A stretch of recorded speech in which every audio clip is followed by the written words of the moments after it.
আল্লাহ রাব্বুল আলামিন বলেন, হে মুমিনের দল, দুনিয়ার দিকে তাকিয়ে দেখ, আমি আল্লাহ যত মুমিন বান্দা আছে সকল মুমিন বান্দার থেকে তার জানমাল কিনে নিলাম। সুবহানাল্লাহ। আপনার আমার জানমাল কে কিনে নিয়েছেন? কে? আপনার আর আমার, আমি বান্দা মুসলমান। জানমালের মালিক কে? আমার জানের মালিক আমি না, আমার মালের মালিক আমি না, আমার জানমালের মালিক কে? বলি আমি একটু বলেন ভাই, একটু বলা সমস্যা। আল্লাহ রাব্বুল আলামিনের কালাম এত দামি এক কিতাব। আল্লাহর নবীর সাহাবী হযরত আবু বকর, নাম শুনেছেন আপনারা? সিদ্দিকে আকবর। যেই বান্দাটা বড় দামি একটা বান্দা, কয় কেমন দামি, কেমন দামি। যেই বান্দার নাম আবু বকর, নামের সাথে সিদ্দিক আমার আল্লাহ লাগায়া দিলেন। সুবহান। যেই বান্দাটা সত্যবাদী আমার আল্লাহ মোহর লাগায়া দেয়। এক বেঈমান আইসা আল্লাহ তাআলাকে গালি দেয়। যখন মুসলমানের সামনে, কোন ইমানদারের সামনে, কোন মুমিন বান্দার সামনে আল্লাহকে নিয়ে কথা কয় বেঈমান, যদি জমিনের মধ্যে কোন গাদ্দার আল্লাহর জমিনে বসবাস করিয়া যদি আল্লাহরে গালি দেয়, কোন মুসলমান সহ্য করতে পারে না। কথা বলা ঠিক কিনা? আরে মুমিনের দল, কোন স্লোগান দিয়া বোঝানোর দরকার নাই, দিল থেকে ভালোবাসা দিয়া কথা বলবা। জমিনে বহু যুবক, সেই যুবকের মুখে দাড়ি নাই, কোন লম্বা কোন সুন্নতের পোশাকও নাই, ইসলামের কোন শিক্ষাও নাই, কলেজে ভার্সিটিতে পড়াশোনা করে, এরপরেও দেখা যায় আল্লাহর বিরুদ্ধে যুবকের সামনে কথা বললে, নবীর বিরুদ্ধে কথা বললে যুবক সহ্য করতে পারে না। ঠিক কিনা? হযরত আবু বকর সিদ্দিক রাদিয়াল্লাহু তাআলা আনহুর সামনে এক বেঈমান ইহুদি আমার আল্লাহকে গালি দিয়া বস। আমার আল্লাহকে যখন গালি দেয়, আমার আল্লাহ তাআলার ব্যাপারে যখন গালি দেওয়া হলো, আল্লাহর বান্দা হযরত আবু বকর সহ্য করতে পারে নাই। ঠান্ডা মেজাজের মানুষ, গরম হয়ে গেছে, হাত বের করে গালে চর লাগায়া দিল। ইহুদি চলে গেল। চর খাওয়ার পর মুহাম্মদুর রাসূলুল্লাহর নিকট আপনার আমার পয়গম্বরের কাছে যায় মামলা দায়ের করছে। মুহাম্মদ, তোমার সাহাবী আবু বকর আমাকে অন্যায়ভাবে আমার গালে অত্যাচার করে আমাকে চর মেরেছে, এর বিচার করা দরকার। আমি কোনো অপরাধ করি নাই। পয়গম্বর চিন্তা করলেন, এমন জোরে চর মারছে, যেই চর খাইয়া আমার কাছে চলে আসছে, মনে হয় এই চর আবু বকর দেওয়ার কথা না, এই চর বোধহয় হযরত উমর দিয়েছে। কথা বলেন ঠিক কি? মায়ার নবী হযরত উমরকে ডাকলেন, ও উমর, কেন ইহুদির গালে চর লাগাইছো? উমর ডাক দিয়া বলে, না পয়গম্বর, এমন কাজ করি নাই পয়গম্বর। ইহুদি বলে, না করে নাই, আবু বকর এই চুল আমার গালে চর মেরেছে, আমার গালে, এটা আমি তারে চিনি আবু বকরকে। আল্লাহর নবী বলেন, আবু বকরকে ডাক দাও। পয়গম্বরের সামনে হযরত আবু বকর সিদ্দিক রাদিয়াল্লাহু তাআলা চলে আসে। প্রশ্ন করা হলো, আবু বকর বলুন, কেন চর মারলেন ইহুদির গালে? আপনার আমার নবী তো ইনসাফওয়ালা নবী, আপনার আমার নবী ইহসানওয়ালা নবী, আপনার আমার নবী হালালটাকে হালাল বলেন, হারামটাকে হারাম বলেন, আপনার আমার নবী নাজায়েজ থেকে নাজায়েজ বলেন, কুফরটাকে কুফর বলেন, আপনার আমার নবী শিরকটাকে শিরক বলেন। এসা মানে এখনো পর্যন্ত এমন কিছু বান্দা আছে হালালটাকে হালাল বলে, হারামটাকে হারাম বলে। যখন এই কথা বলে একদল বেঈমানের গায়ে লাগে। কথা বলেন ঠিক কিনা? পয়গম্বর বললেন, আবু বকর, আপনি কেন এই ইহুদির গালে চর মেরেছেন? হযরত আবু বকর বলেন, হ্যাঁ আমি তো চর মেরেছি। কেন চর মেরেছেন? বলে, এই বেঈমান আমার আল্লাহকে গালি দিয়েছে। বেঈমান পয়গম্বরের কাছে কসম খাইয়া কয়, আমি কোনো গালি দেই নাই, এমনিতেই আমার আবু বকর আইসা আমার গালে চর লাগায়া দিচ্ছে। আল্লাহর নবী বলেন, ও আবু বকর, তুমি যে চর মেরেছ ওটা কি সত্য? হ্যাঁ সত্য, চর মেরেছ। তাহলে ওই যে বান্দা বলতেছে গালি দেয় না, তাড়াতাড়ি একটু সাক্ষী আপনি আমার সামনে উপস্থাপনা করেন। সাক্ষী ছাড়া তো বিচার হয় না। আল্লাহ রাব্বুল আলামিন এই ঘটনা দেখতেছেন কি দেখেন না? কথা বলে না, দেখেন কি দেখেন না? হযরত আবু বকর বলেন আমি সাক্ষী, আমি জানি। আল্লাহর নবী বলেন সাক্ষী পেশ করেন। সাক্ষী পেশ করতে পারে নাই। এবার পয়গম্বর বেঈমান ইহুদিকে বললেন, ওরে ইহুদি ভাই, আপনাকে যেইভাবে আবু বকর আপনার গালে চড় মেরেছে, আপনিও যান আবু বকরের গালে একটা চড় লাগায়া দেন। এই পয়গম্বরের সিদ্ধান্ত শুনিয়া আমার আল্লাহ রাব্বুল আলামিন দেখতেছেন, জিবরাইল আমিনও দেখতেছে। এদিক থেকে বেঈমান তো ইহুদি খুশি হয়ে গেছে, আবু বকরের গালে আজকে চড় লাগায়া দিব। কিন্তু আপনার আমার পয়গম্বর তো জানেন আবু বকর মিথ্যা বলতে পারে না। কথা বলেন ঠিক কিনা? যে আবু বকর এত দামি, পয়গম্বর বলে আবু বকর শুধু আমার দুনিয়াতেই বন্ধু না, আখিরাতেও আমার বন্ধু হবে। সুবহানাল্লাহ। আরে নবীর উম্মতের দল, নবী জানেন আবু বকর মিথ্যা কথা বলেন নাই। অবশ্যই ইহুদি আমার আল্লাহকে গালি দিয়েছেন, তারপরেও পয়গম্বর বললেন যেহেতু আপনি সাক্ষী দিতে পারেন নাই, চড় লাগায়া দেন। ইহুদি খুশি হইয়া যখন হাতটা বাড়ায়, আপনার আমার পয়গম্বরের জবরদস্ত সাহাবী আবু বকরের গালে চড় লাগায়া দিবে, এদিক থেকে আমার আল্লাহ সহ্য করতে পারেন না। আল্লাহ বলেন জিবরাইল, ও জিবরাইল তাড়াতাড়ি যাও, ইহুদি আমি আল্লাহর গালি দিয়েছি, আমি আল্লাহ সাক্ষী, পয়গম্বরের কাছে যাও। সুবহানাল্লাহ। এদিক থেকে আপনার আমার পয়গম্বরের সাহাবী হযরত আবু বকর সিদ্দিক রাদিয়াল্লাহু তাআলা আনহুকে চর দেওয়ার জন্য বেঈমান খুশি হয়ে আগায় গিয়েছে। পয়গম্বরের কানে কানে জিবরাইল আইসা কয়, নবী গো, আপনার সাহাবী আবু বকর সত্য বলেছে। আমি জিবরাইল বলতেছি, যদি সাক্ষী যদি নিতে চাও, আমার আল্লাহ তাআলা নিজেই সাক্ষী।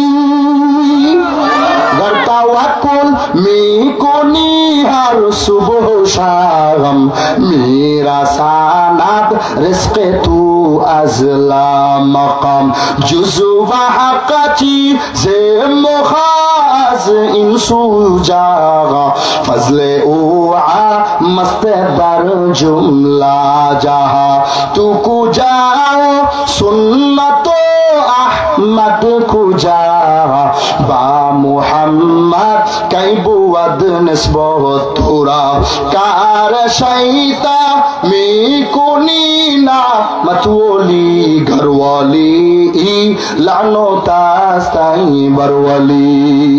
আমার আল্লাহ যার ব্যাপারে সাক্ষী দেয়নি সত্যবাদী, তিনিই তো সিদ্দিক আকবর আবু বকর সিদ্দিক। কথা বলেন ঠিক কিনা? হযরত আবু বকর সিদ্দিক রাদিয়াল্লাহু তাআলা এক বড় দামি সাহাবী। অসংখ্য ঘটনা আছে। ও মুসলমান নবীর উম্মত, হযরত আবু বকর তিনি কাপড়ের ব্যবসা করেন। পয়গম্বর একদিন খবর পায় আবু বকর নামাজে দাঁড়ায়া দাঁড়ায়া, হযরত আবু বকর সিদ্দিক নামাজে এমন জোরে হাউমাউ করে কান্না করতেছেন। পয়গম্বরের কাছে যখন খবরটা আসে, পয়গম্বর নামাজ শেষে ডাকলেন আবু বকর। হযরত আবু বকরকে প্রশ্ন করলেন, আবু বকর বলুন কেন নামাজে দাঁড়াইয়া হাউমাউ করে কান্না করতেছে? ও মুসলমান, আপনি আমিও নামাজ পড়ি, সাহাবায়ে কেরামও নামাজ পড়তেন, আপনি আমিও রোজা রাখি, তারাও রোজা রাখতেন, আপনি আমিও আমল করি সুন্নতের আমল, তারাও তো সুন্নতের আমল করতেন। তারা সুন্নতের আমল সহজে কখনো ছাড়তেন না, ফরজের বিধান নামাজ রোজা পড়তে ছাড়তেন না। আর আপনি আমি মুসলমান, দাবি করে মুসলমান, কামে কোনো মুসলমানিত্ব না, ঠিক কিনা? आई कार नया रंग नया सबकी नया है, आई कार नया रंग नया सबकी नया है, नाम मुसलमान है मगर काम में कुफर है, नाम मुसलमान है मगर काम में कुफर है। খারাপ লাগে? কষ্ট লাগতেছে? আমার তো মন বলে যদি বলে ফজর পর্যন্ত চলবে, ঠিক কি না? আপনারাও কি বয়ান শুনতে রাজি আছেন? তো জীবনে কত লুড্ডু খেলা, তাস খেলায়, ক্যারাম বোর্ডের বারান্দায় কত রাত কাটিয়ে দিয়েছি, আজকে সামান্য সময় ব্যয় করে ফজর নামাজও পড়বো, আখেরি মুনাজাত দিয়েও যাবো ইনশাআল্লাহ। আলোচনা একটু চলবে না, মুনাজাত হয়ে যাবে। কেমন এক জবরদস্ত সাহাবী হযরত আবু বকর, হযরত আবু বকর সিদ্দিক রাদিয়াল্লাহু তাআলা আনহু বলেন, পয়গম্বর আমি নামাজে দাঁড়ায়া দাঁড়ায়া কান্না করার কারণ এটা কেউ জানে না, কেউ জানে না, আল্লাহ ভালো জানেন। তবে আপনি নবী জিজ্ঞাসা করেছেন, বলা বড় দরকার। আমি আবু বকর কাপড়ের ব্যবসা করি। কিসের ব্যবসা করেন? হযরত আবু বকর সিদ্দিক রাদিয়াল্লাহু তাআলা আনহু কাপড়ের ব্যবসা করতেন। এরা ব্যবসায়ীর দল। ও যুবক, ব্যবসা করিয়াও নবীদের সাথে জান্নাত, কথা বলেন ঠিক কিনা? আল্লাহর নবীর হাদিস সত্য না মিথ্যা? ক্বালান নাবিয়্যু সাল্লাল্লাহু আলাইহি ওয়া আলিহি ওয়া সাল্লাম আত-তাজিরুস সুদুকুল আমিন মান নাবিয়্যিন ওয়াস সিদ্দিকিনা ওয়াস শুহাদাই ওয়াস সালিহিন। মার নবী বলেন, ব্যবসায়ীটা যদি সত্যবাদী ব্যবসায়ী হয়, ওই ব্যবসায়ী সত্যবাদী ব্যবসায়ী, তার জান্নাত হবে নবীগণ, সিদ্দিকগণ, শহীদগণ, সালেহগণের সাথে। জুড়ে বলেন না সুবহান। নবীদের সাথে জান্নাত। ব্যবসায়ী যদি সত্যবাদী হয়, কথা বলেন ঠিক কিনা? এক নম্বর আর দুই নম্বর মাল যে বেজাল লাগায়া দেয় ওই ব্যবসায়ীরা, কথা বলেন ঠিক কিনা? যেই ব্যবসায়ী তার ব্যবসা করে, নামাজও পড়ে আবার চুরি করে, যেই ব্যবসায়ী মাপে ওজনে বেজাল দেয়, ওই ব্যবসায়ী কিন্তু নবীদের সাথে জান্নাত পাবে না, কথা বলেন ঠিক কিনা? ওই ব্যবসায়ী নবীদের সাথে জান্নাত পাবে না। যেই ব্যবসায়ী তার দোকানের ওই ডকুমেন্টের মধ্যে লেখা দেয়, বাউসারের মধ্যে লেখা দেয় বিক্রিত মাল ফেরত নেওয়া হয় না, ওই ব্যবসায়ী কিন্তু জান্নাতে হবে না, নবীদের সাথে জান্নাতে যাবে না। বরং ওই ব্যবসায়ীটা জান্নাতে নবীদের বন্ধু হবে। যেই ব্যবসায়ী লিখে দিবে বিক্রিত মাল ফেরত নেওয়া হয়, ঠিক কিনা?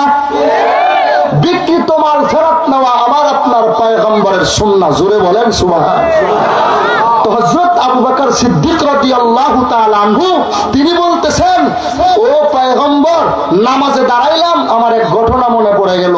আমি যখন ইন্নাল্লাহ হাশতারা মিনাল মুমিনিনা আনফুসাহুম ওয়া আমওয়ালাহুম বিআন্না লাহুমুল জান্নাহ, এই আয়াতটা যখন আমি পড়তেছিলাম, তখন আমার দিলে এইটা আসতেছিল, আল্লাহ পাক মুমিনের জানমাল ক্রয় করে নিয়েছেন, বিনিময়ে জান্নাত দিয়ে দিবেন। জোরে বলেন না সুবহান।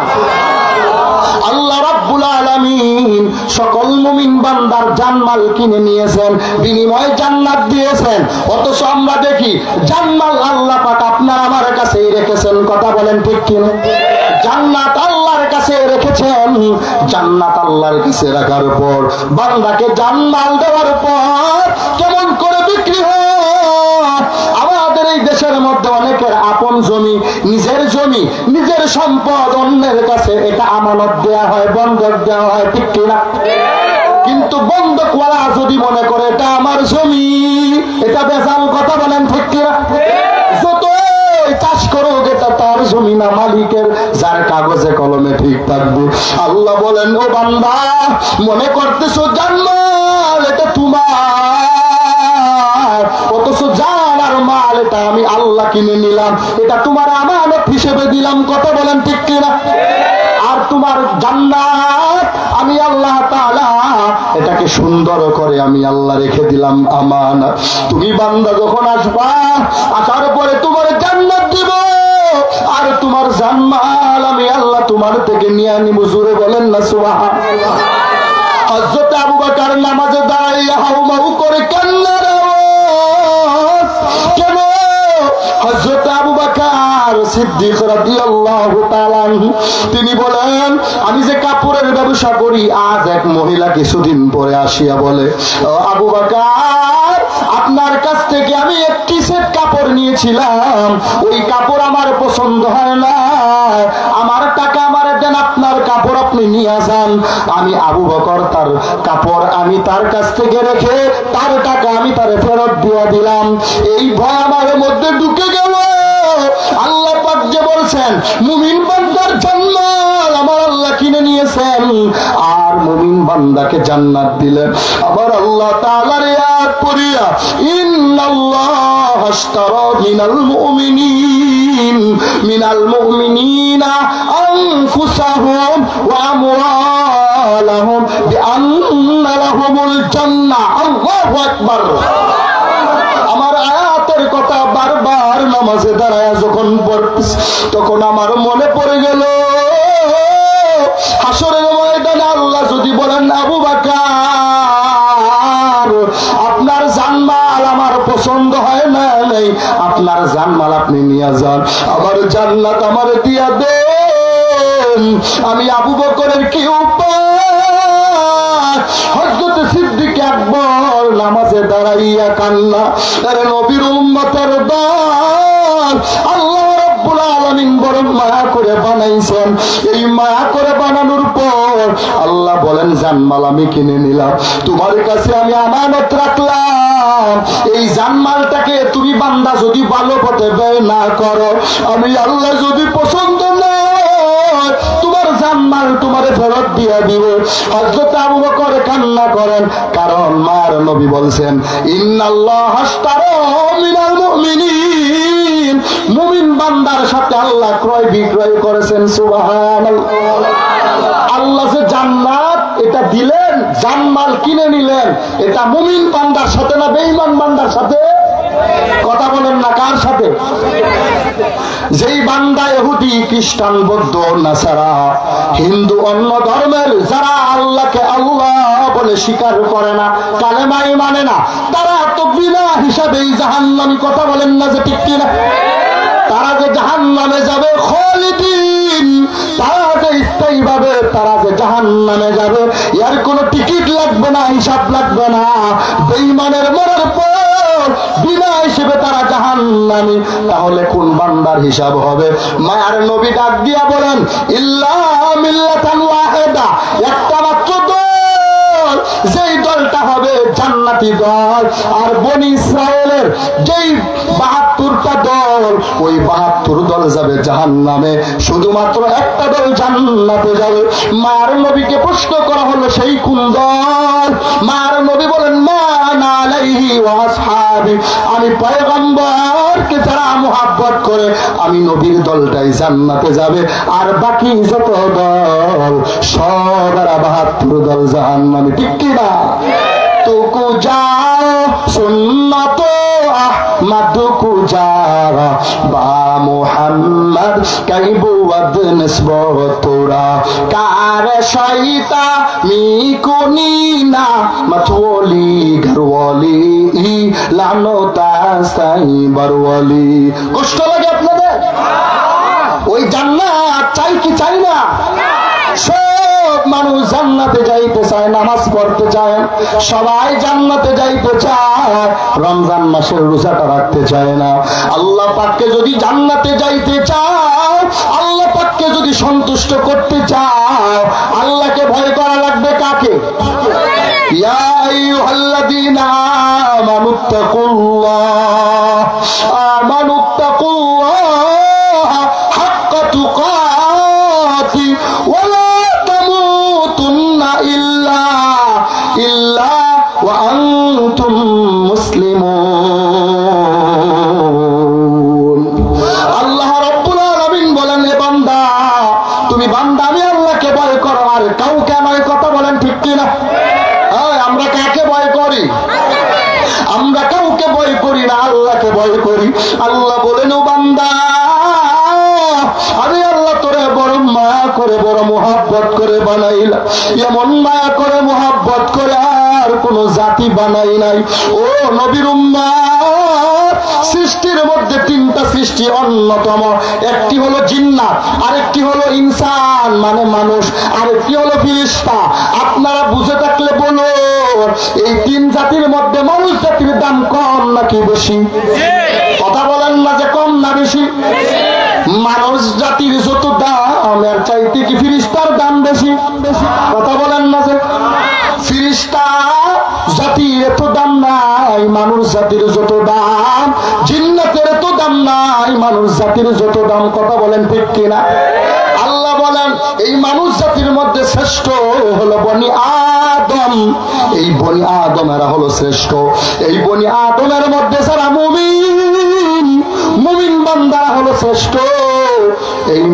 বান্দারাই জান্নাতি, আর কেউ জান্নাতে যাবে না। অতএব ঈমান আর আমল নিয়ে কোনো বান্দা যদি কবরে যাও, মার নবী বলেন তার জন্য আল্লাহ পাকের ঘোষণা মতে জান্নাতুল ফিরদাউস, জোরে বলেন সুবহানাল্লাহ।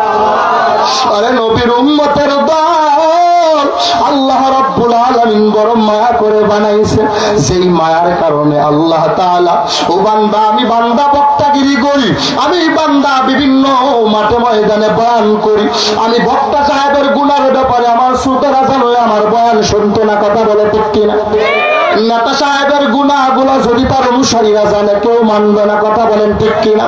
আমি বান্দা মনে করতেছি আমি বড় হাজি সাহেব, অথচ হাজি সাহেব হওয়ার পরেও বড় গুনাহ আর গুনাহ। আমি মনে করতেছি আমি বড় শিক্ষিত মানুষ, এরপরেও গুনাহ আর গুনাহ, সব গুনাহ কে জানেন? কে জানেন? সব কিছু জানার পরেও আল্লাহ ডাকিয়া রাখছে। আরে নবীর উম্মতের দল, যে আল্লাহ সবকিছু জানার পরে ডেকে রেখেছে, ওই আল্লাহ তাআলা পয়গম্বরকে বললেন, পয়গম্বর জানায়া দে, মান সাতারা মুসলিমান সাতারাহুল্লাহু ফিদ দুনিয়া ওয়াল আখিরা। যে মুমিন বান্দা অন্য মুমিন বান্দার দোষ গোপন রাখিবে, আল্লাহ পাক ওই বান্দার দোষ গোপন রাখবেন। জোরে বলেন না সুবহানাল্লাহ।